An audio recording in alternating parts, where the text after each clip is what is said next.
మొదటి సమూయేలు గ్రంథము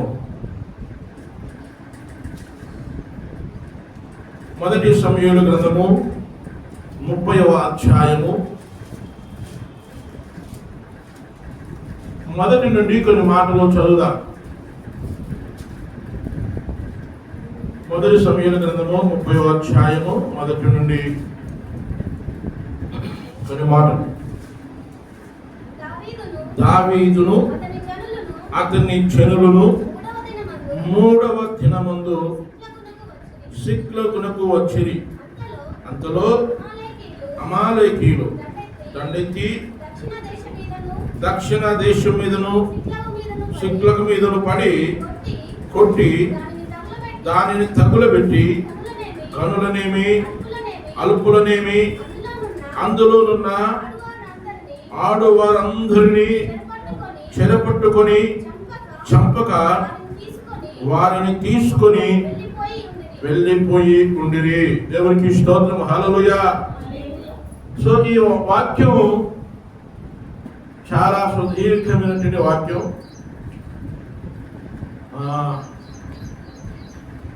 ఇందులో చాలా విషయాలు ఉన్నాయి చెప్పడానికి, కానీ నేను ఒక పాయింట్ని మాత్రమే అందులో హైలైట్ చేసి చెప్పాలనుకుంటున్నాను. దేవుని వాక్యం లోకంలో ఉన్న సంపదల కంటే కూడా ఘనమైనది. దేవుని వాక్యం ద్వారా ఆత్మీయ జీవితాలు కట్టుకుంటాం. దేవుని వాక్యం ద్వారా మనం ఎంతో బలపరచబడతాం, దీవించబడతాం. చదువుకున్న లేఖన భాగంలో 3వ దినమున శుక్లకునకు వచ్చిరి. మొదటి వచ్చిన మార్క్స్ చదువుదమ్మా. దావీదును అతని జనులను 3వ దినమందు ఆ శుక్లకునకు వచ్చిరి. ఏ రోజులు వచ్చారంటే వాళ్ళు 3వ దినమున. 3వ దినము రావడానికంటే ముందు ఎన్ని రోజులు ఉన్నాయి?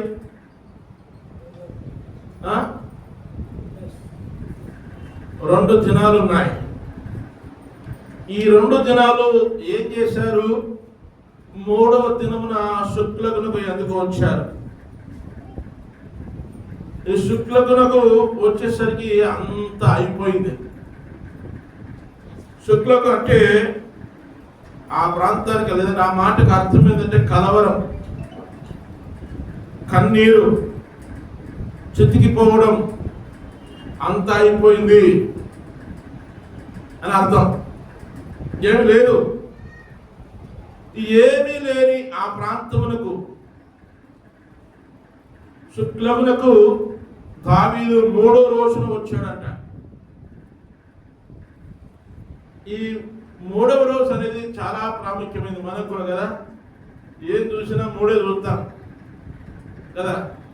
3వ రోజు చాలా ముచ్చటగా ఉంటుంది అని,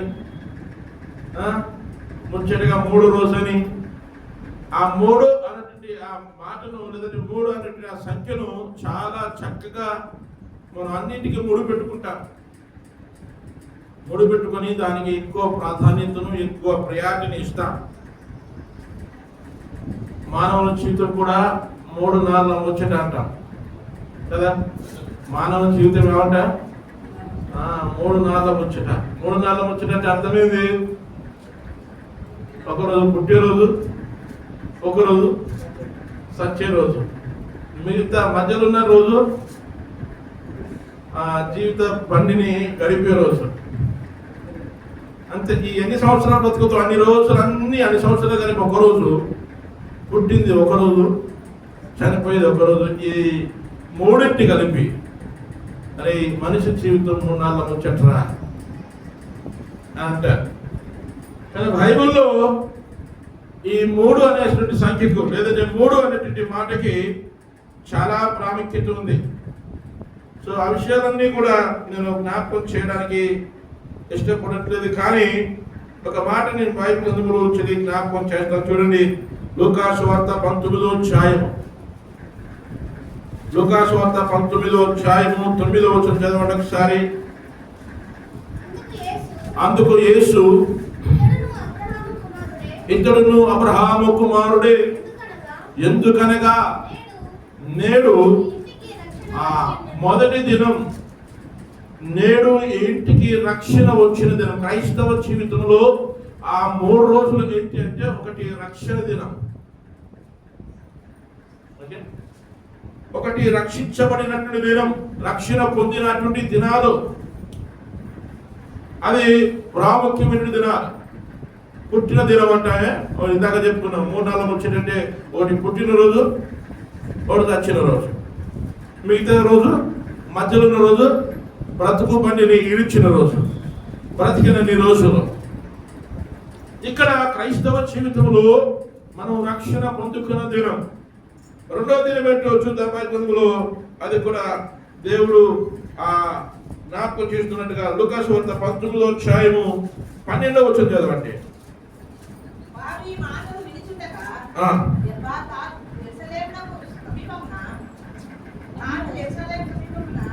లూకాసు వార్త 19వ అధ్యాయము 12వ వచనం.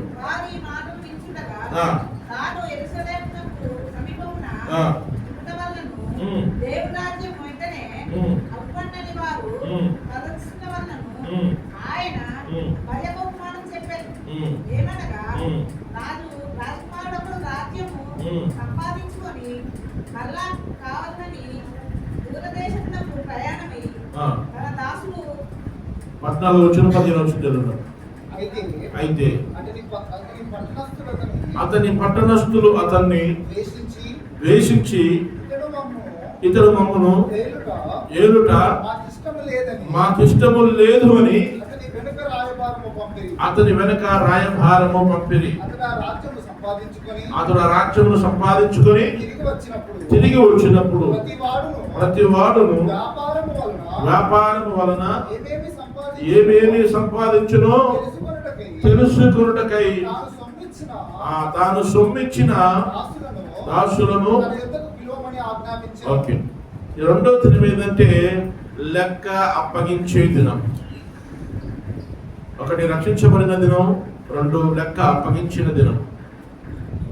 3వది ఇంకా అందులోనే మనం చూడాలంటే ఇక రెండో దాంట్లోనే కొరింథీయులకు రాసిన 2వ పత్రిక 5వ అధ్యాయం 10వ వచనంలో ఇంకా క్లియర్ గా మాట మనకు కనబడుతుంది రెండో దినం గురించి. 5:10 ఎందుకనగా తాను జరిగించిన క్రియల చొప్పున అవి మంచివైనను సరే చెడ్డవైనను సరే దేహముతో జరిగించిన వాటి ఫలమును ప్రతి వాడును క్రీస్తు న్యాయపీఠం ఎదుట. అది రెండవ దినం. 3వ దినం చెప్పి దావీదు జీవితంలోనికి వెళ్తా. 3వ దినం లూకాసు వార్త 19వ అధ్యాయము 43-44 వచనాలు. ప్రభువు నిన్ను దర్శించిన కాలము ఎరగకుంటివి గనక నీ శత్రువులు అన్ని పక్కలను నిన్ను అదిగట్టి నీలో ఉన్న నీ పిల్లలతో కూడా నిన్ను నేల కలిపి నీలో రాతి మీద రాయి నిలిచి ఉన్నది దినంలో వచ్చినని చెప్పాను. అది ఉగ్రత దినం అంటే దేవుడు తీర్పు తీర్చేట దినం. సో క్రైస్తవ జీవితంలో అవి నేను కొంచెం నీట్గా తర్వాత జ్ఞాపకం చేసుకుందాం దేవుడి చిత్తం అయితే. కానీ దావీదు జీవితంలో ఈ 3వ రోజు ఏంటో అది ఇప్పుడు మీకు జ్ఞాపకం చేయాలని ఆశపడుతున్నాను. ఇప్పుడు మొదటి సమూయేలు గ్రంథము 30వ అధ్యాయము 30 మొదటి వచనాన్ని మరొకసారి చదువుదాం. దావీదును అతని జనులను 3వ దినమందు శుక్లకునకు వచ్చిరి. ఈ 3వ దినమున శుక్లకునకు వచ్చిరి. అందులో ఎందుకు ఈ 3వ దినముననే వచ్చారు? ఈ 3వ దినం యొక్క ప్రాముఖ్యత ఏంటి, ప్రత్యేకత ఏంటి? అంతకు ముందు ఉన్న 2 దినాలు దావీదు జీవితంలో ఏమి జరిగాయి అంటే చూడండి, బైబిల్ గ్రంథంలో అదే సమూయేలు గ్రంథము 27వ అధ్యాయము మొదటి వచనాన్ని చదువుదాం.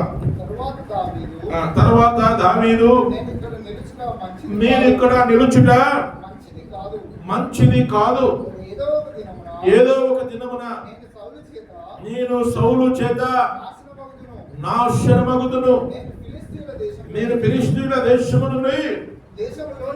దేశములోనికి తప్పించుకొని పోవదును. అప్పుడు సౌలు ఇశ్రాయేలీయుల సరిహద్దులలో నన్ను వెదుకుట మానుకొనును కనుక నేను అతని చేతిలో నుండి ఏమనుకున్నాడు? తప్పించుకొనేదను ఏమన్నాడు? తప్పించుకొనేదని అనుకున్నాడు. ఇక్కడ దావీదు పరిస్థితి ఏంటంటే సౌలు వెంటబడతా ఉన్నాడు. ఎవరంట? దావీదు వెంటబడతా ఉన్నాడు. ఏ దావీదు ఎక్కడున్నా నన్ను చంపుతా బిడ్డ అని చెప్పేసి దావీదు కత్తి పట్టుకొని, ఇది సౌలు కత్తి పట్టుకొని దావీదు వెంటబడతా ఉన్నాడు. దావీదు పరుగులు తీస్తా ఉన్నాడు, దాక్కుంటున్నాడు, ఎక్కడ పడితే అక్కడ దాక్కుంటున్నాడు, గుహల్లో దాక్కుంటున్నాడు, కొండల్లో దాక్కుంటున్నాడు, అడవిలో దాక్కుంటున్నాడు. దావీదు సైన్యం అంతా కూడా పరుగులు తీస్తా ఉన్నారు.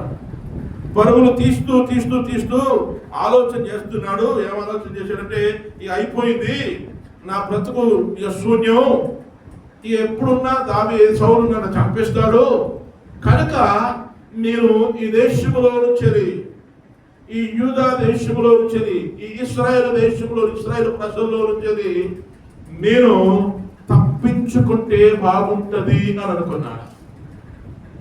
ఏమనుకున్నాడు? అక్కడ వచన పదాలు, నేను అతని చేతిలో నుండి తప్పించుకుందుననుకొని. అనుకోవడానికి ఏమైనా అనుకోవచ్చు కదా, మనం కూడా చాలా అనుకుంటాం మనం. పెళ్ళికి ముందు ఎన్నెన్నో అనుకుంటాం. హల్లెలూయా. చదువుకునేటప్పుడు ఏమేమో అనుకుంటాం. నేను మంచి చదువుకోవాలా, ఉద్యోగం తెచ్చుకోవాలా, కలెక్టర్ అవ్వాలా, ఎస్ఐ అవ్వాలా, సిఐ అవ్వాలా.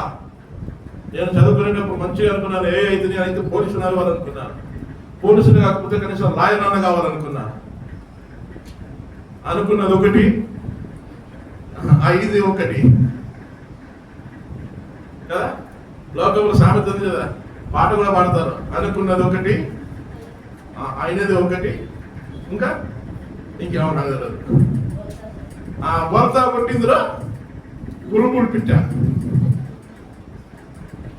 ఏమో అనుకుంటాం, ఏమో అయిపోతుంది. నేను అనుకోమని చెప్పింది ఎవడు అనుకోమన్నా? నేను దావీదు అనుకుంటున్నాడు, ఇక్కడ ఉంటే నన్ను సౌలు చంపేస్తాడు,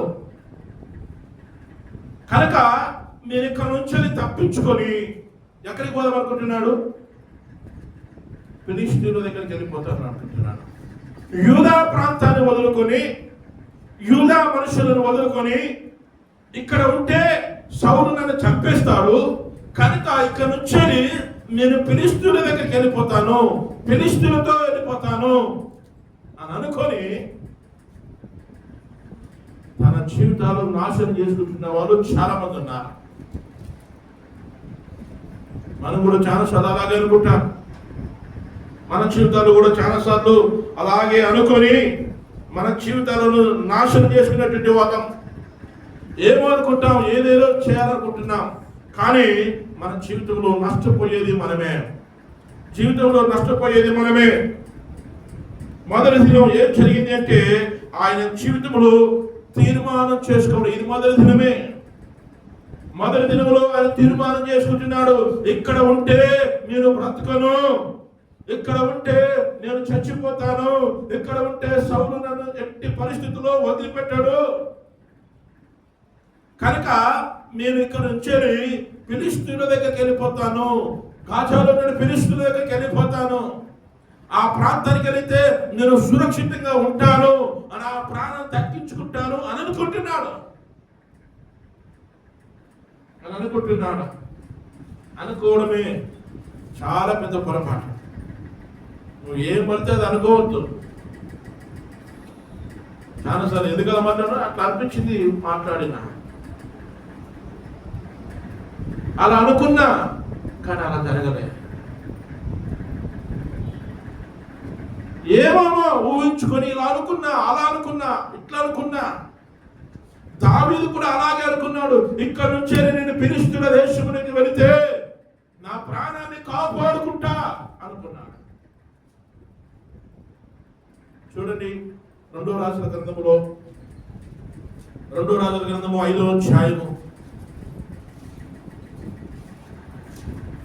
20 వచనం చదవండి ఒకసారి. అంతటా దైవజనుడైన ఎలీషాకు సేవకుడైన గెహాజీ సిరియానీయుడైన నయమానును తీసుకుని వచ్చిన వాటిని అంగీకరించుటకు.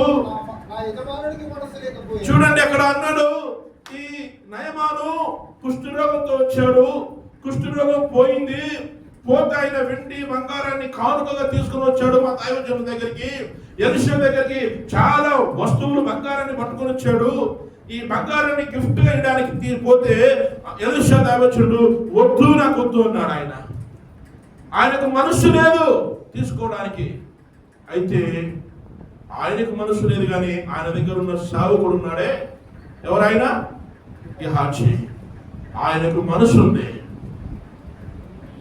చదువునా, యెహోవా జీవముతోడు నేను పరిగెత్తుకొని పోయి అతనిని కలుసుకొని ఏదైనా తీసుకొందును అనుకొని. ఏందట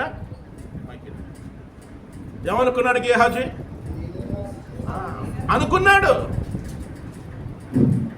దావీదు అనుకున్నాడు,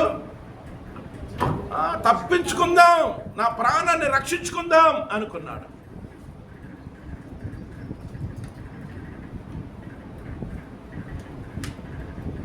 దావీదు నా ప్రాణాన్ని రక్షించుకుందాం, తప్పించుకుందాం అని అనుకున్నాడు. గెహాజీ సేవకుడికి మనసు లేదు, కానీ ఆ బంగారాన్ని, ఆ వెండిని, ఆ డబ్బును చూస్తే మనసు ఆగుతలేదు. యెహోవా క్షేమంతోడు నేను వెళ్ళి వాటిని ఆ సేవకుడికి తెలియకుండా నేను ఏమైనా తీసుకుందాం అని అనుకున్నాడు. బంగారాన్ని తీసుకుందాం అని అనుకున్నాడు, కానీ ఏం తీసుకున్నాడు? అనుకున్నాడు బంగారం మాత్రమే తీసుకుందాం, ఆయన దగ్గర ఉన్నటువంటి నయమాను దగ్గర ఉన్న వెండి మాత్రమే తీసుకుందాం, ధనం మాత్రమే తీసుకుందాం అనుకున్నాడు. అంతే, అనుకున్నది ఒకటి అయింది. నువ్వేమనుకుంటున్నావు మరియా? హల్లెలూయా. నువ్వేమనుకుంటున్నావో నీ జీవితం గురించి, నువ్వేమనుకుంటున్నావో నీ క్రైస్తవ జీవితం గురించి, నీ కుటుంబం గురించి, నీ వ్యక్తిగత జీవితం గురించి నువ్వు ఏమని ఊహించుకుంటున్నావో, ఏమనుకుంటున్నావో. దావీదు అనుకున్నాడు, బయలుదేరాడు. దావీదు సంగతి చెప్తా అనుకుని బయలుదేరితే ఏం జరిగిందో. గెహాజీ అనుకున్నాడు, డబ్బులు మాత్రం తీసుకుంటే చాలు అనుకున్నాడు, కొంచెం తీసుకుందాం ఆయన దగ్గర నుంచి అనుకున్నాడు. అనుకొని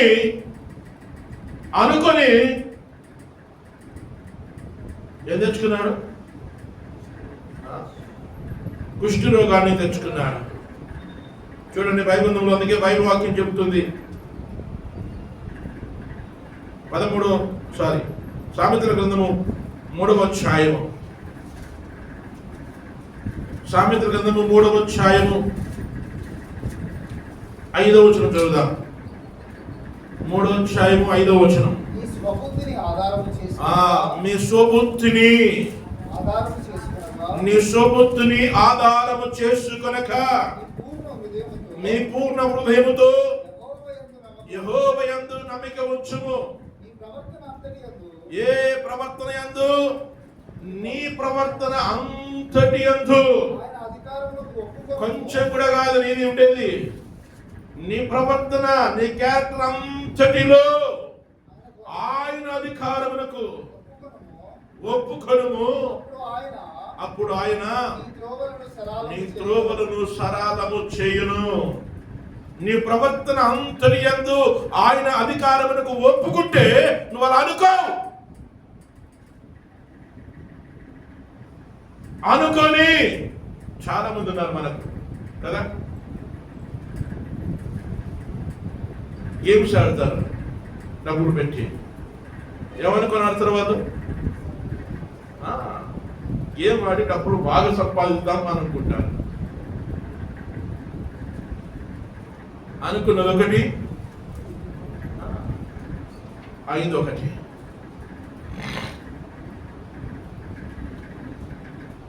చాలాసార్లు అనుకున్నది ఒకటి జరుగుతుంది. నీ సొంత ఆలోచనతో సొంత మీద ఆధారపడుతున్నావు కనుక ఏమేమో అనుకుంటావు, ఏమేమో ఊహించుకొని ఇలా జరిగితే బాగుండు అని అనుకుంటావు. కానీ అనుకున్నది ఒకటి, అయ్యేది మరొకటి.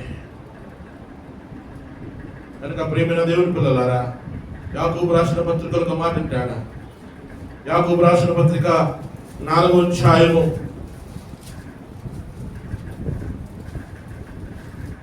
5వ వచనం, 4వ అధ్యాయం 11వ వచనం. నేడైనను రేపైనను ఒకనొక పట్టణమునకు వెళ్ళి అక్కడ ఒక సంవత్సరం ఉండి వ్యాపారము చేసి లాభము సంపాదించుదామని రండని చెప్పుకొని వారలారా. అదే నేడైనను రేపైనను ఒకనొక పట్టణానికి వెళ్ళి బాగా డబ్బులు సంపాదించుకుందాం రా అని అనుకుని ఒక తల్లి బెత్లెహేమును విడిచి వెళ్ళిపోయింది. ఎవరు? నయోమి. అక్కడికి పోతే బాగా సంపాదించుకుందాం అని అనుకుంది. హ్యాపీగా బ్రతుకుదాం అని అనుకొని భర్తను పిల్లలను తీసుకుని వెళ్ళిపోయింది. ఇక్కడ బాగలేదు, మనకు ఇక్కడ బ్రతకలేం, ఇక్కడ తిండి లేదు, అక్కడ పోతే సమృద్ధిగా ఉంటుంది, అక్కడికి పోదపా అని అనుకుంది. అనుకొని వెళ్ళిపోయింది. ఏమైంది?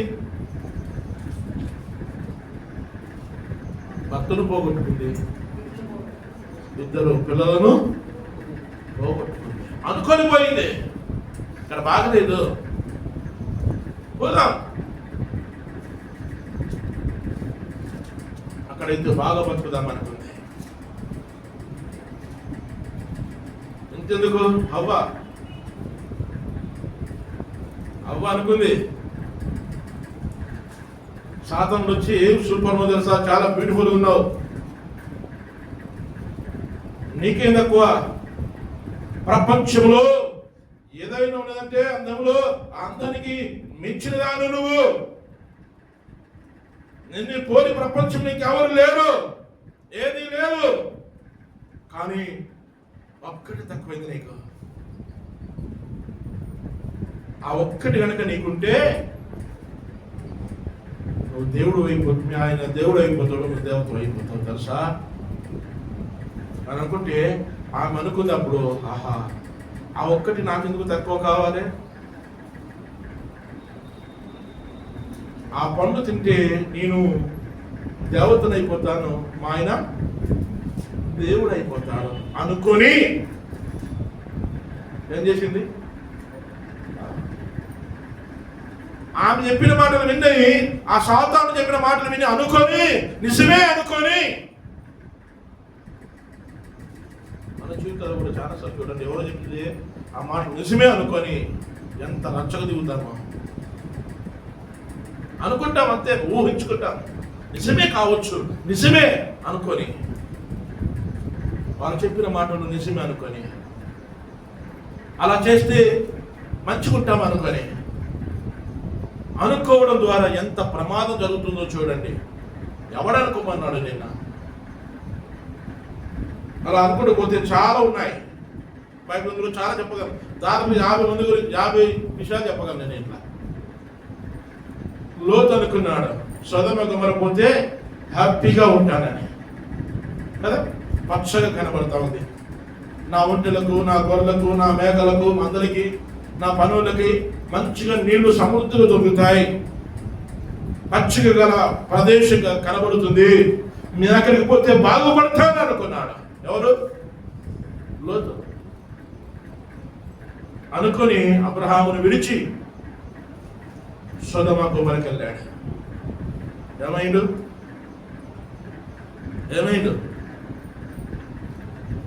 అర్థమైంది. అనుకోవడం ద్వారా చాలా ప్రమాదం ఉంది, అనుకోవడం ద్వారా చాలా నష్టం ఉంది. నువ్వు ఏది పడితే అది అనుకోవడానికి లేదు. ఇప్పుడు దావీదు దగ్గరకు వస్తే దావీదు ఏమనుకుంటున్నాడు? చదవండి మరొకసారి మాట. 27:1 మొదటి సమూయేలు గ్రంథము 27వ అధ్యాయం 1వ వచనం.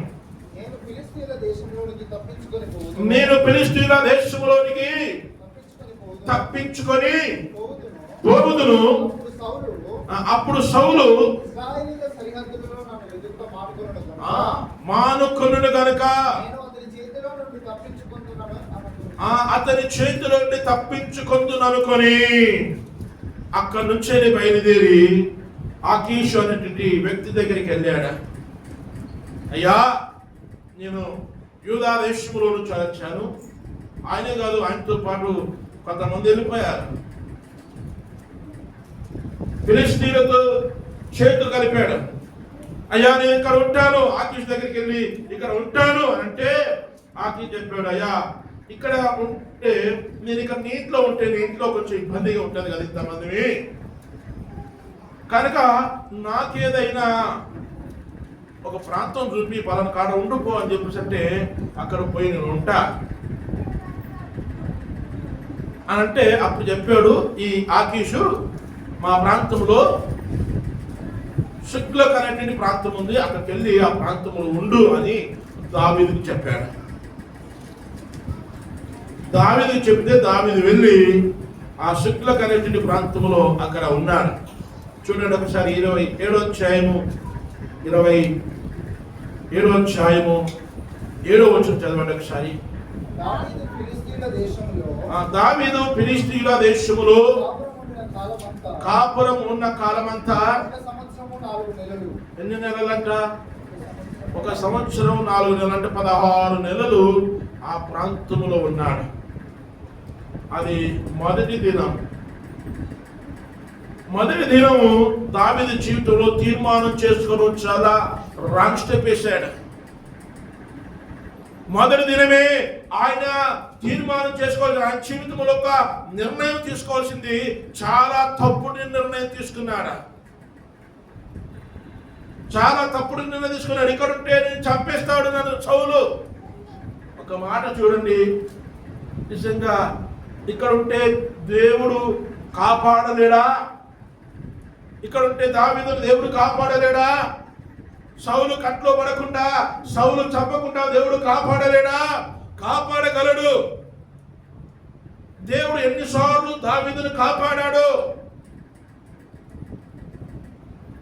అయినా దేవుడు కాపాడిన విషయాలన్నీ మర్చిపోయి ఆ పరిస్థితిని, ఆ సౌలుకు భయపడి ఇక్కడుంటే పరిస్థితులు బాగలేవు, ఇక్కడుంటే నేను బ్రతకలేను, ఈ నుంచి పారిపోతే, ఈ నుంచి బయటికి వెళ్ళిపోతే, ఇక్కడ నుంచి దూరంగా వెళ్ళిపోతే నేను బ్రతుకుతాను, నువ్వు ఇక్కడున్నా కూడా నువ్వు బ్రతుకుతావు అన్నటువంటి సోయి మర్చిపోయి, ఆలోచన మర్చిపోయి ఆ ప్రాంతాన్ని వదిలి ఫిలిష్తీయులతో చేతులు కలిపి, ఫిలిష్తీయుడు ఎవడండి? శత్రువు వాడు. ఇదే దావీదు ఒకరోజు గొలియాతుకు చెప్పడానికి పోయి, ఈ ఫిలిష్తీయుడు, ఈ సున్నతి లేని ఫిలిష్తీయుడు నా చేతులు ఎంత, యెహోవా దేవుడు వలన, దేవుడు సహాయం వలన నేను ఈ గొలియాతును చంపేస్తా అని చెప్పేసి ఆ ఫిలిష్తీయుడు ఒకడే కదా గొలియాతు.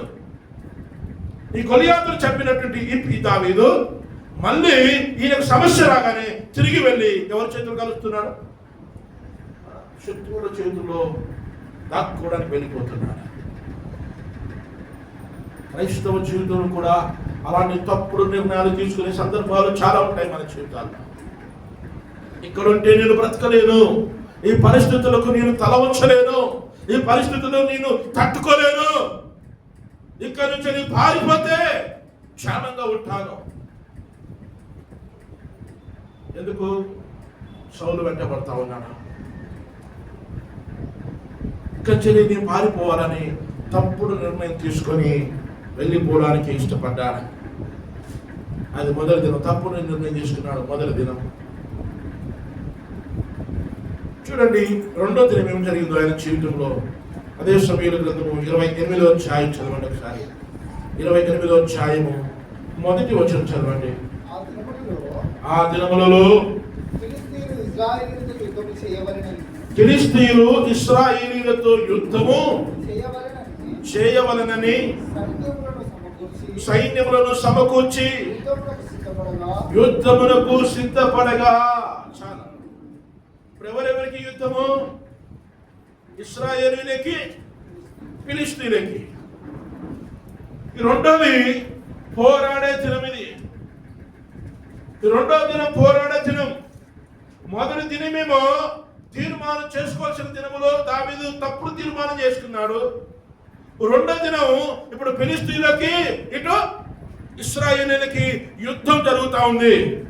ఇప్పుడు దావీదు ఎక్కడున్నాడు? ఫిలిష్తీయుల దగ్గర ఉన్నాడు. ఇప్పుడు దావీదు యుద్ధం చేస్తే ఎవరి పక్షంగా యుద్ధం చేయాలా? ఫిలిష్తీయుల పక్షంగా యుద్ధం చేయాలి. శత్రువుతో చేతులు కలిపి సొంత వాళ్ళను చంపుకోవాలి. ఇప్పుడు అలాంటి స్థితిగతికి దారిపోతున్నాడు దావీదు.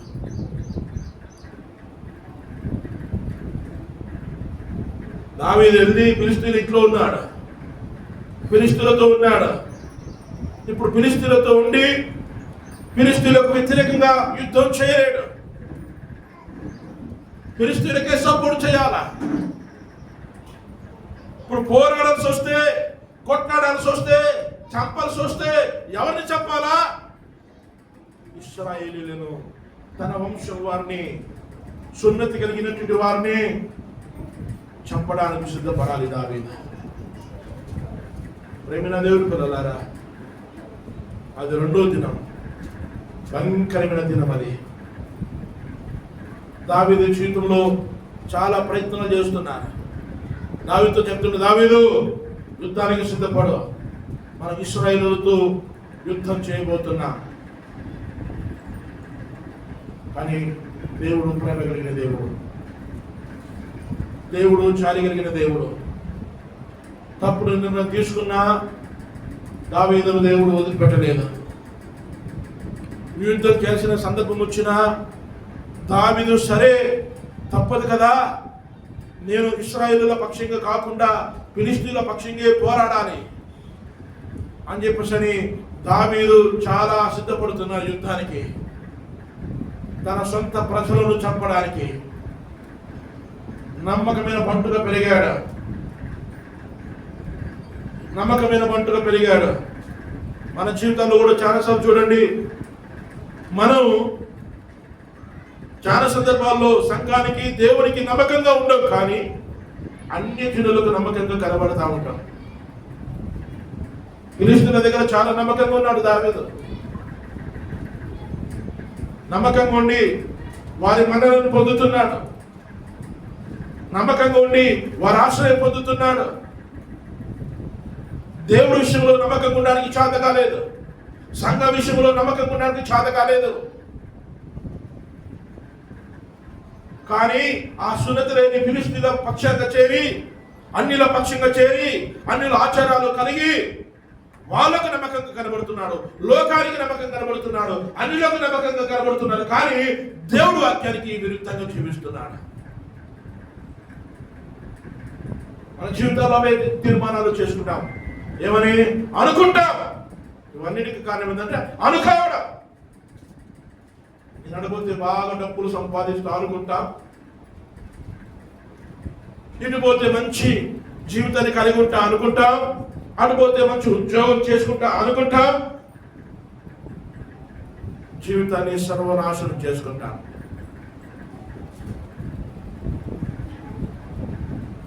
మా దగ్గర మొన్న నాన్న చనిపోయినప్పుడు 10 రోజులు అట్టే ఉంటాను కదా. నాకు బాబాయ్ ఇతడు వచ్చి నాతో మాట్లాడుతున్నాడు. అడిగారు, బాబాయ్ ఇప్పుడు ఏం చేస్తున్నావు? ఒక షాప్లో పనిచేస్తాడు ఆయన. నేను చిన్నప్పటి నుంచి అదే షాపులో పనిచేయడం చూశాను, ఆయన కిరాణా షాప్లో. అది మానేశాడని తెలిసింది నాకు. బాబాయ్ ఇప్పుడు ఏం చేస్తున్నావు అని అడిగితే అని చెప్పాడు, చిన్నప్పటి నుంచి నా చిన్నతనం నుంచి అదే కిరాణా షాపులో పనిచేశాను బిడ్డ. చాలా సంవత్సరాలు చేశాను, మంచి ఎక్స్పీరియన్స్ ఉంది. ఆ సేటు ఎక్కడ సరుకులు తీసుకొస్తాడో తెలుసు, వాటిని ఎలా అమ్మాలో తెలుసు, ప్రాఫిట్ లాభం ఎంత వస్తుందో తెలుసు, ఆ జోకడం తెలుసు. ప్రతిదీ కూడా చాలా సంవత్సరాలు చేసిన కనుక ఆ వ్యాపారంలో అన్నీ నాకు అర్థమైనాయి, అన్నీ నాకు తెలుసు. అన్నీ నాకు తెలుసు కదా, ఇంకా ఇతని దగ్గర ఎందుకు పని చేయాలి అని అనుకొని నేను ఆయన దగ్గర పని మానేసి సొంతగా షాప్ పెట్టుకుందామని అనుకున్నాను. అని అనుకొని ఆయన ముఖం మీద చెప్పేసరికి నేను రాను, ఇన్ని సంవత్సరాల దగ్గర పనిచేశాను, నేను రాను, నా సొంతగా నేను దుకాణం పెట్టుకుంటా అని చెప్పేసి వచ్చేసాను. అనుకొని వచ్చాను, కానీ అనుకున్నది ఒకటి, అయింది ఒకటి. ఇప్పుడు ఏం చేస్తున్నావు అంటే ఏమీ లేదు, కూలి పనికి పోతున్నా. ఎండలో ఎవరన్నా పనికి పిలిస్తే ఎండలో కూలి పనికి పోయేస్తున్న బిడ్డ.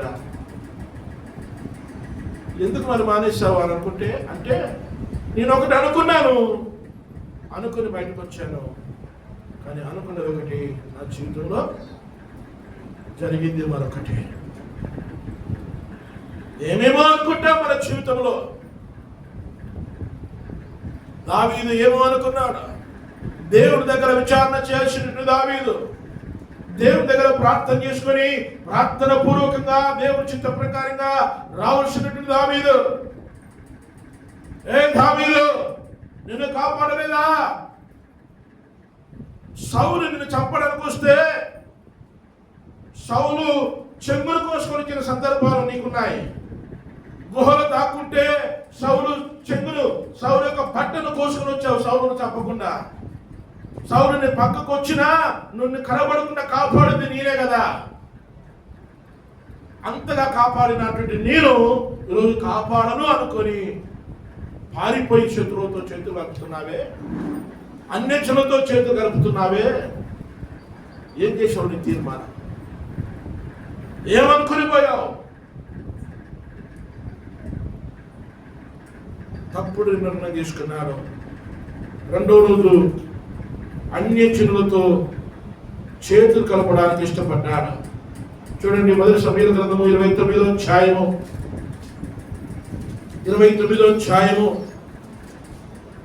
6-7 వచనాలు చదువుదాం. కాబట్టి అకీషు దావీదును పిలిచి, యెహోవా జీవము తోడు. చూడండి, ఎవరు చెప్తున్నారు? ఒక అన్యుడు చెప్తున్నాడు అండి. అకీషు అన్నింటి ఒక అన్యుడు, ఫిలిష్తీయుడు అన్యుడు చెప్తున్నారు దావీదు విషయంలో, నువ్వు నా పట్ల యథార్థంగా నిజముగా యథార్థవంతుడిగా కనబడుతున్నావు. తండ్రిలో నీవు నాతో సంచరించుట చూడండి, నువ్వు నా దృష్టిలో నమ్మకంగా కనబడుతున్నావు. తండ్రిలో నాతో యుద్ధం చేయడానికి ఇష్టమే. నువ్వు బాగున్నావు. నీ దేవుడి దగ్గర ఎలా ఉన్నావో నాకు తెలియదు, నీ సంఘం పట్ల ఎలా ఉన్నావో నాకు తెలియదు, నీ కుటుంబం పట్ల ఎలా ఉన్నావో నాకు తెలియదు, కానీ నా దగ్గర మాత్రం నువ్వు పర్ఫెక్ట్ గా కనబడుతున్నావు, నాకు నమ్మకస్తుగా కనబడుతున్నావు. ఒక అన్యుడు ఒక క్రైస్తవుల గురించి స్టేట్మెంట్ ఇస్తున్నాడు. అది ఒక అన్యుడు కాదు ఇవ్వాల్సింది. ఎవరు ఇవ్వాలి మనకి? దేవుడి వాడి. దావీదు, నా దగ్గర నమ్మకస్తులుగా కనబడుతున్నావయ్యా.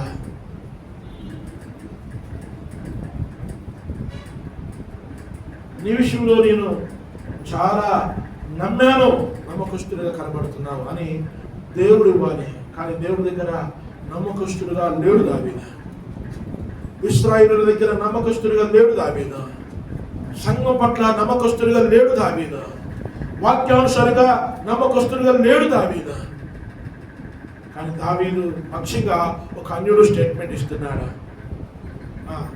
చదువు. నీవు నిజముగా యథార్థపరుడవై ఉన్నావు. నీవు నిజముగా యథార్థపరుడవై ఉన్నావు. నీవు నాతో కూడా సంచరించుట నా దృష్టికి అనుకూలమే. నీవు నా యొద్దకు వచ్చిన దినము నుండి నేటి వరకు చూడండి ఎన్ని నెలలు, 16 నెలలు ఉన్నాడండి అక్కడ. 16 నెలలు ఒక్క రోజు కూడా తేడాగా జీవించలేదు దావీదు. అంటే ఒక అన్యుడి దగ్గర ఎంత నమ్మకంగా క్రైస్తవుడు కనబడుతున్నాడో చూడండి. అదే దేవుడి దగ్గర కనబడమంటే చేత కాదు. బద్ధకం, భయం, పిరికితనం. ఒక అన్యుడి దగ్గర, సున్నితి లేని ఫిలిష్తుడి దగ్గర నమ్మకం కనబడుతున్నాడు దావీదు. దేవుడి విషయానికి వచ్చేసరికి నమ్మకంగా లేకపోయాడు. చదువురా. నీ యందు ఏ దోషము నాకు కనబడలేదు కానీ సర్దారుడు నీ యందు ఎవరు ఇష్టం లేరట? ఫిలిష్తీయులు సర్దారులు, మిగతా సర్దారులు ఉన్నారే, యుద్ధం చేయడానికి సర్దారులు అందరూ నేను రెడీ చేస్తున్నాను. నువ్వు నాకంటే ఇష్టమే, నా దగ్గర నమ్మకంగా కనబడుతున్నావు. నా దగ్గర ఏ దోషము నీ దగ్గర నాకు కనబడలేదు. కానీ నాతో పాటు మిగతా కొంతమంది సర్దారులు ఉన్నారు, వాళ్ళు నీ పట్ల అయిష్టత చూపుతున్నారు. ఎందుకు? నీ క్యారెక్టర్ కొంచెం తెలిసినది వాళ్ళ. ఎవరి క్యారెక్టరు? దావీదు క్యారెక్టర్ కొంత తెలిసినది వాళ్ళ. తెలిసినది కనుక మీ క్యారెక్టర్ మీద నాకు నమ్మకం ఉంది, కానీ మిగతా సర్దారులకి నమ్మకం లేదు. దావీదు, నేను యుద్ధానికి తీసుకుని పోవడం మా వల్ల కాదు. ఎందుకు? మీ గురించి ఇంతకు ముందు వారు విన్నారు. ఏమని విన్నారు? ఇంతకు ముందు ఒకసారి నీకు పిచ్చి లేకపోయినా పిచ్చి లేచినట్టుగా గంతులు వేశావు. పిచ్చి లేచినట్టుగా గంతులు వేసుకుంటూ పిచ్చి లేచినట్టుగా ప్రవర్తించావు. ఆ సందర్భాన్ని మా సర్దారులు గుర్తు పెట్టుకున్నారు. ఇతన్ని కనుక మన తండ్రులకు తీసుకెళితే ఇతడు మళ్ళా అలాంటి భావం కలిగి, అలాంటి భావశాల కలిగి దండులోకి వెళ్ళిన తర్వాత యుద్ధం చేస్తున్నప్పుడు మధ్యలోనే మళ్ళా ప్లేట్ ఫిరాయిస్తే తిరిగి మనకి శత్రువుగా మారిపోతాడు. కనుక అతనిని దయచేసి మన యుద్ధంలో తీసుకుని పోవద్దు, అతనిని తిరిగి వెనక్కు పంపించేసాయి, యుద్ధానికి రావద్దు ఆయన అని చెప్తే నోరు మూసుకొని చెప్పేశాడు, అయ్యా నేను నాకు ఇష్టమే, నువ్వు నా దగ్గర నమ్మకంగా ఉన్నావు, కానీ మిగతా సర్దారులకి నువ్వు నమ్మకస్తుడివి కాదు కనుక యుద్ధానికి నువ్వు రాకూడదు. నువ్వు యుద్ధ వీరుడివే, యుద్ధ సామర్థ్యం కలిగిన వ్యక్తివే, కానీ యుద్ధం చేయడానికి నువ్వు అవకాశం ఇయ్యలేవు. నీకు నువ్వు తిరిగి వెళ్ళిపోవాలంటే ఏడ్చుకుంటూ వెళ్ళిపోయాడు. ఒకవేళ పోరాడాల్సిన పరిస్థితి వస్తే ఎవరిని చంపాలి? ఇప్పుడు ఎవరిని చంపాలా? ఇశ్రాయేలునే చంపాలా? సంఘాన్నే హింసించాలా? సంఘానికి వ్యతిరేకంగానే మాట్లాడాలా? కానీ దేవుడి ప్రణాళిక దావీదును వదిలిపెట్టలేదు. యుద్ధం నుంచి కనిపించేశాడు. రెండో దినం. ఇప్పుడు చూడండి, మూడో దినము ఏం జరుగుతుందో. మొదటి సమూయేలు గ్రంథము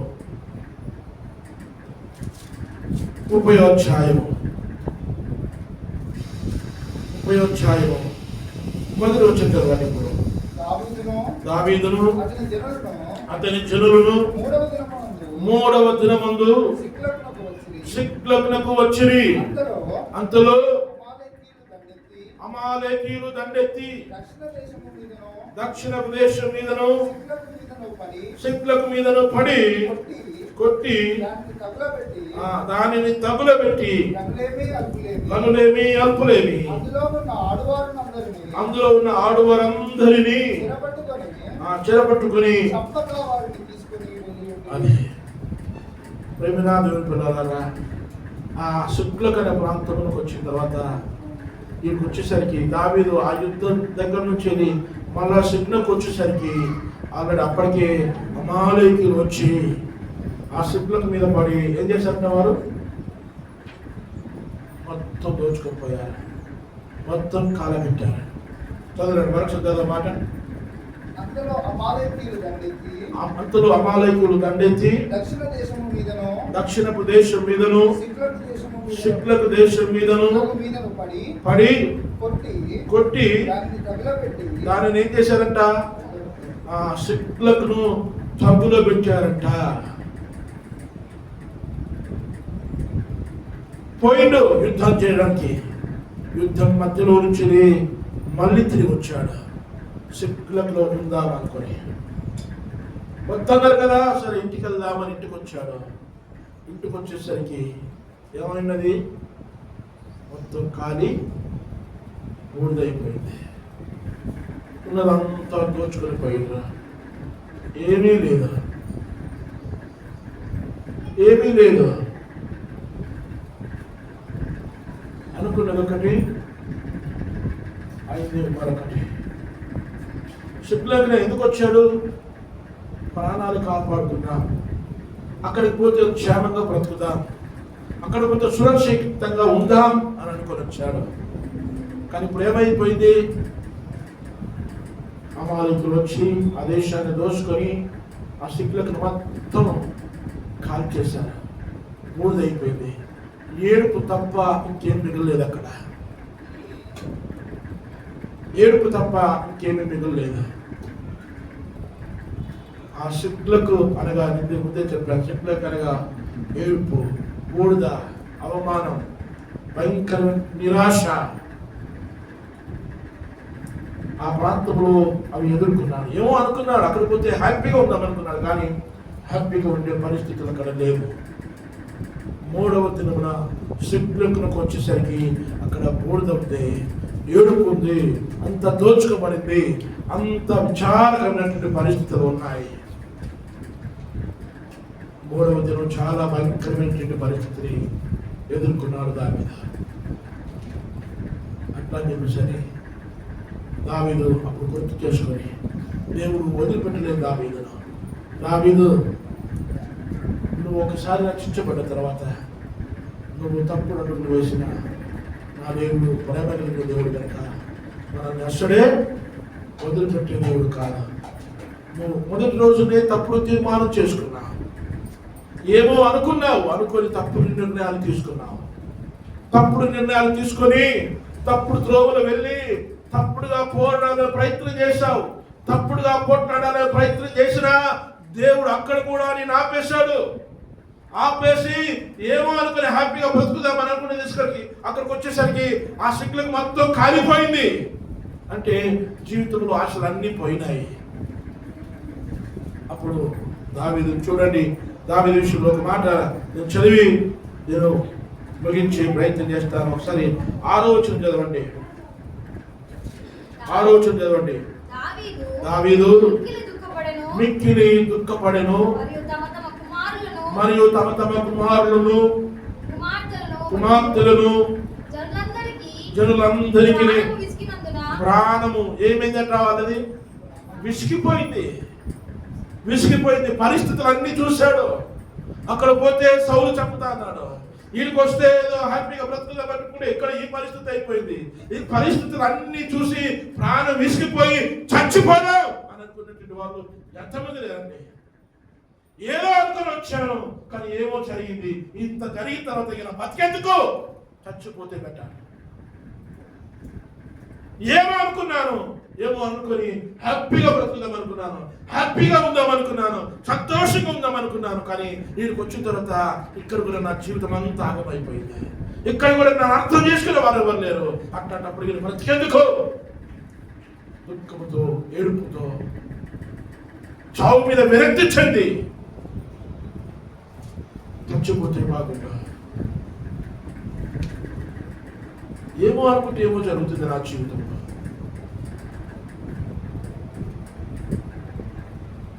అని అనుకొని ప్రాణం మీద ఏం చేశాడంట ఆయన? విసుగు చెందాడు. విసుగు చెందితే ఏమవుతుంది మనకు? ఎవరు కనబడరు, చావే కనబడుతుంది. ఆ టైంలో సాతాను కూడా దగ్గర అవుతాడు. చెప్తావా? చావు అవుతుంది తొందరగా. నీకు పెట్రోల్ కావాలా? ఇస్తా. తాడు కావాలా? ఇస్తా. పాయిజన్ కావాలా? ఇస్తా. ప్రాణం మీద విసుగు చెందితే చచ్చిపోతే బాగుండా. దావీదు అక్కడి నుంచి సౌలు చంపుతానంటేనే భయపడి ప్రాణం కాపాడుకోవడానికి ఇక్కడికి వచ్చాను. వీరికి వచ్చి నమ్మకంగా ఉన్నాను వీరి దగ్గర. ఏ ఒక్క దగ్గర కూడా నేను అపనమ్మకస్తునిగా కనబడలేదు. అయినా వీరు కూడా నన్ను వెలివేసినట్టుగా వెలివేశారా? ఎంత మంచుకున్నా నన్ను ఒక ఓర చూపు చూసినట్టుగా చూశారు. ఎంత నమ్మకంగా ఉన్నా వారిలో ఒకరిగా నన్ను చూడట్లేదు వీళ్ళు. సరే, చూస్తే చూడకపోతే చూడకపోని ఇంటికి వచ్చి హ్యాపీగా బ్రతుకుదాం అనుకుంటే ఆల్రెడీ ఇక్కడికి వచ్చిన తర్వాత అమాలేకులు రాకముందు అమాలేకులు అందరూ దోచుకొని వెళ్ళిపోయారు. దోచుకొని వెళ్ళిపోయి పోతూ పోతూ మొత్తం కాలబెట్టిపోయారు. నేను, నా కుటుంబం, నా పిల్లలు, కొడుకులు, కోడళ్ళు పరిస్థితులు ఎలా బ్రతకాలి? ప్రాణం మీద విసుగు చెంది చద్దాం అనేటువంటి పరిస్థితికి ఇందుగా చనిపోయినటువంటి పరిస్థితి. చదువు. ప్రాణము విసిగినందున రాళ్ళు రువి దావీదును చంపుదము రండని ఎవరు చెప్పుకున్నారు?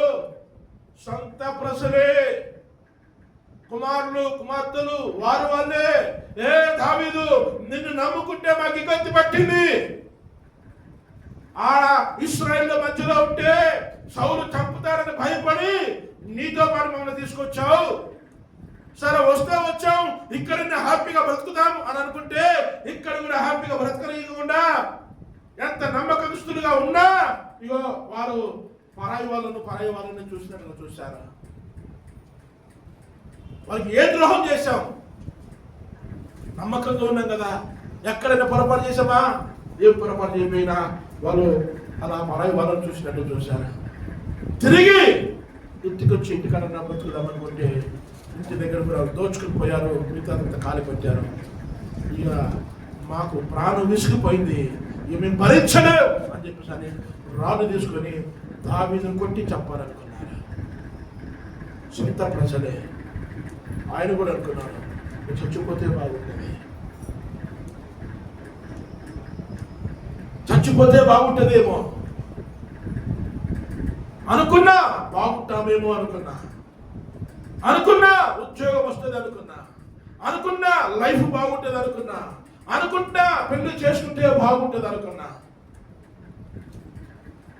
ఏమో అనుకుంటా మనం అందరం. అనుకోమన్నది ఎవరు? నేను అసలు అనుకొని ఎంతమంది నాశనమైందో చూసాం కదా. సొదొమలో లోతు నాశనం అయిపోయింది, అనుకొని అవనాశనం అయిపోయింది, అనుకొని నయోమి నాశనం అయిపోయింది కదా. అట్లా చాలా మంది చెప్తారు బైబిల్లో.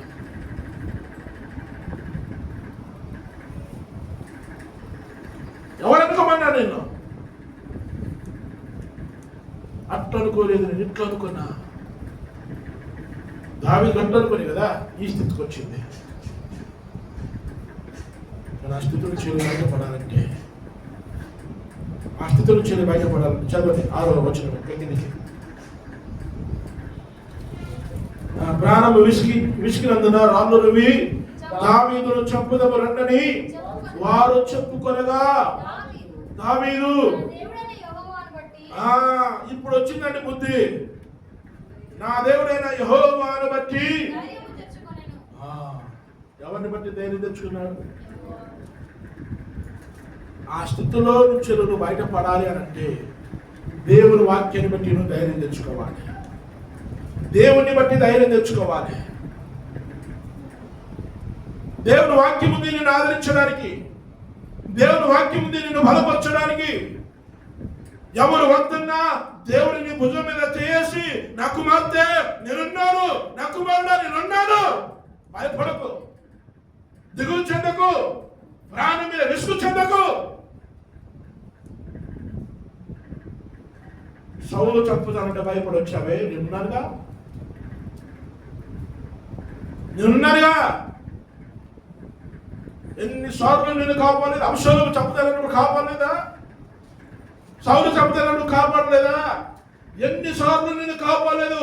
కాపాడిన పరిస్థితులను మర్చిపోయి ఎందుకు పారిపోయి వచ్చావు? నేనున్నాను. దేవుడు మనకు తోడుగా ఉండి మనల్ని బలపరుస్తాడు. దేవుడిని నామాన్ని బట్టి, దేవుని వాక్యమును బట్టి మనం ఏం కావాలా? ధైర్యం తెచ్చుకోవాలి. ధైర్యం తెచ్చుకోవాలి. ఇంకేమన్నాడు చదవండి. ధైర్యం తెచ్చుకుందును ఏమంట? దావీదు ఏందేమన్నాడు? ఏఫోదు తెమ్మన్నాడు. ఏఫోదు అంటే ఏంటిది?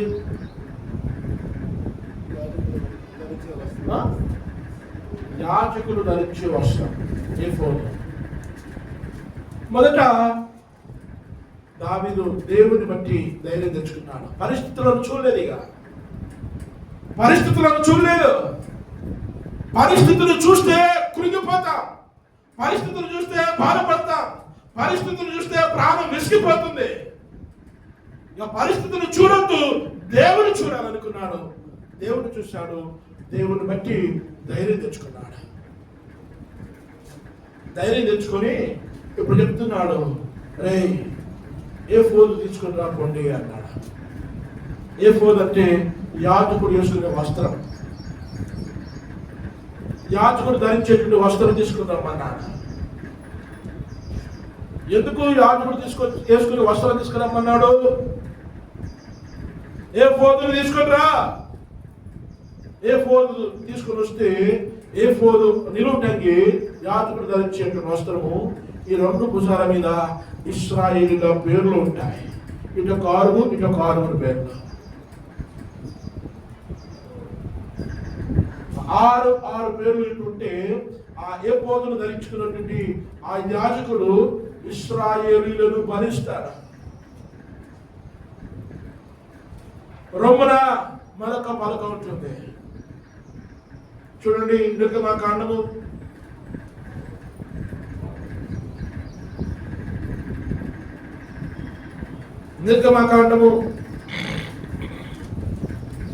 28వ అధ్యాయం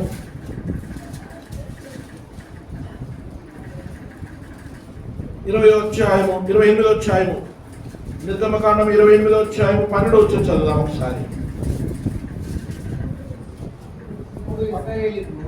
అప్పుడు ఇశ్రాయేలీయులకు జ్ఞాపకార్థమైన రత్నములను ఆ రెండు రత్నములను ఏఫోదు భుజముల మీద ఉంచవలెను. ఇట్లు జ్ఞాపకార్థము కొరకు అహరోను తన రెండు భుజముల మీద యెహోవా సన్నిధిని వారి పేర్లు భరించెను. వారి పేర్లు భరించెను. మరియు బంగారు ఇశ్రాయేలుల పేర్లు, ఆ 12 గోత్రాల పేర్లు ఈ రెండు భుజాల మీద, ఇటు 6 ఇటు 6, ఆ రెండు భుజాల మీద ఆ అహరోను, ఆ యాజక వస్త్రం ధరించుకున్నటువంటి ఆ యాజకుడు అహరోను ఆ ఇశ్రాయేలుల పేర్లను భరించెను. అంటే ఈ ఎఫోదు యేసు క్రీస్తునకు సాదృశ్యంగా ఉంది.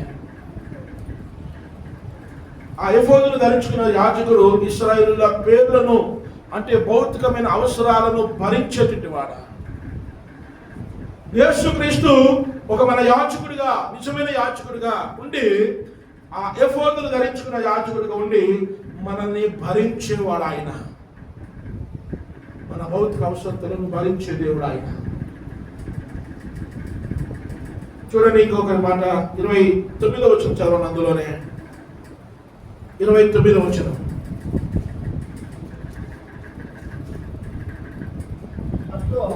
నిర్గమకాండము 28వ అధ్యాయము 29వ వచనం. అట్లు అహరోను పరిశుద్ధ స్థలములోనికి వెళ్ళినప్పుడు అతడు తన రొమ్ము మీద న్యాయ విధానమైన పథకములను ఇశ్రాయేలీయుల పేర్లను నిత్యము యెహోవా సన్నిధిని ఏం చేయాలట ఆయన? జ్ఞాపకార్థముగా భరింపవలెను. భౌతిక అవసరతలను అలాగే ఆధ్యాత్మిక అవసరతలను కూడా ఆ ఎఫోదును ధరించుకున్న యాజకుడు భరించాలి. ఎఫోదును తీసుకుని రా అంటున్నాడు. ఎవరు? దావీదు. దావీదు ఎఫోదును తీసుకుని రా, ఎందుకంటే మనల్ని భరించేవాడు ఒకడున్నాడు, మనకు సహాయం చేసేవాడు ఒకడున్నాడు, మన భౌతిక అవసరతలు భరించేవాడు, మన ఆధ్యాత్మిక అవసరతలు భరించేటువంటి వాడు ఒకడున్నాడు. ఆయనే ప్రభువు యేసుక్రీస్తు. ఆయన మన పాపాలను భరించాడు, మన రోగములను భరించాడు, మన నిందలను భరించాడు, ఆయన మనల్నే భరించాడు. ఆ భరించినటువంటి యేసుక్రీస్తును వదిలి పారిపోదా? ఇక్కడ ఉంటే నేను బ్రతకలేను, ఎక్కడుండే నన్ను చంపేస్తాడు. సౌలు నన్ను వదిలిపెట్టాడు. చంపాల్సింది ఎవరు? దేవుడు చంపాలి, మనుషులారిని చంపేది. మనుషులకు భయపడా ప్రాణపోతు చంపలేదు. ఇంకా ప్రేమైన దేవుని పిల్లలారా, ఆయన మొదటి దినం రాంగ్ డిసిషన్ తీసుకున్నాడు దావీదు. నేను ఎక్కడుంటే చచ్చిపోతానేమో కనుక నేను ఇక్కడ నుంచి సుక్లోకి వెళ్తాను, సుక్లోకి వెళ్తాను.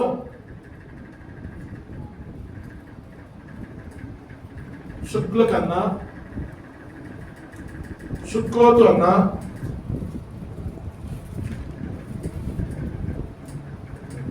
సుధమ అన్న, ఈ మూడు ఒకే పేరు, ఒకే ప్రాంతం పేరు.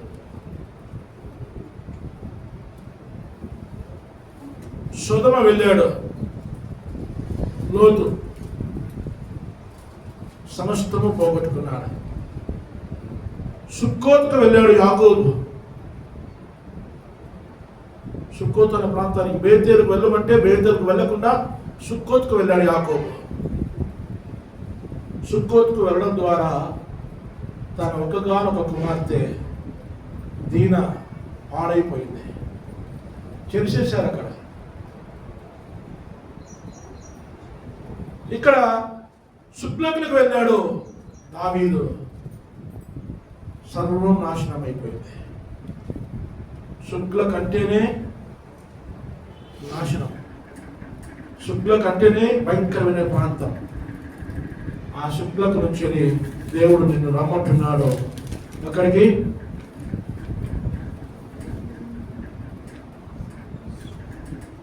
శుక్లకు నుంచి నువ్వు సియోనుకు రావాలి. శుక్లకులో నీకు సంతోషం లేదు, ఆనందం లేదు.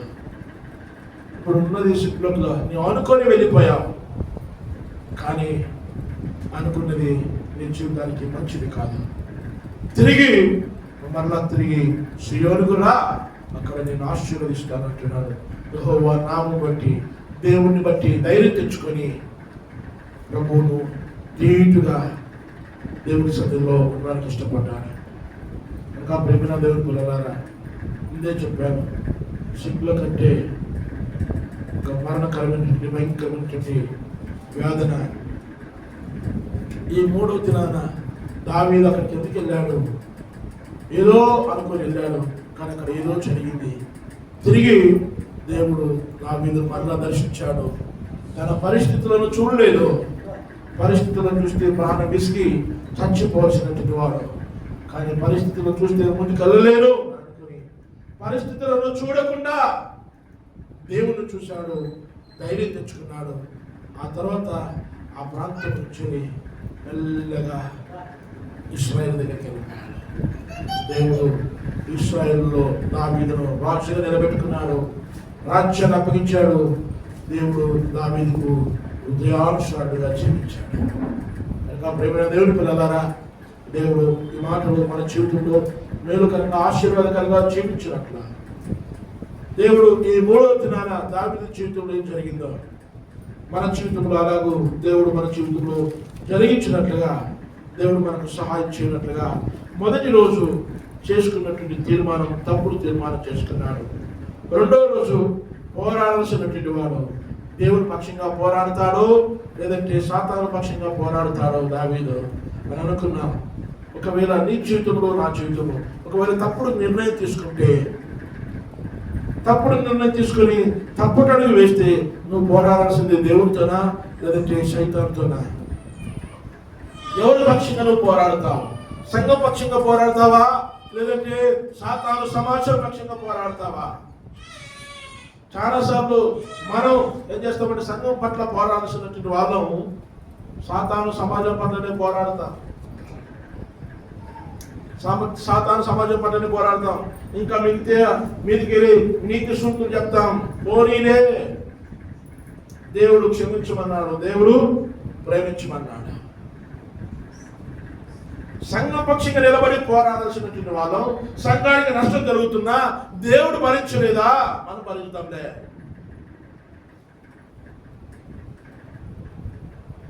నీతి సూత్రం చెప్తాం. మనం పోరాడమని బైబిల్ వాక్యం చెప్తే పోనీలే అని చెప్పేసరి వారికి విజయం చేసినట్టు ఇచ్చేసి నీతి సూత్రం చెప్పేటట్టు అంటే వారికి సపోర్టుగా అన్యుల పక్షంగా పోరాడే విధంగా ప్రవర్తన కలిగి ఉంటాం.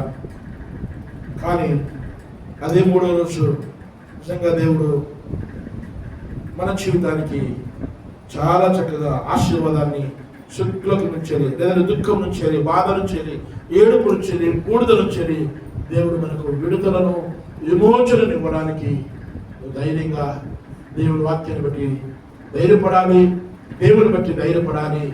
నువ్వు ఏమాత్రం వెనకడుగు వేయకుండా ముందుకు కొనసాగాలి. అప్పుడే దేవుడు నీ జీవితంలో నా జీవితంలో మన జీవితంలో ఆశీర్వాదాన్ని ఆరోగ్యాన్ని దేవుడు మనకు అనుగ్రహిస్తాడు. కళ్ళు మూసుకుందాం, ప్రార్థన చేసుకుందాం. దేవుడు కొద్ది మాటలు మన మీద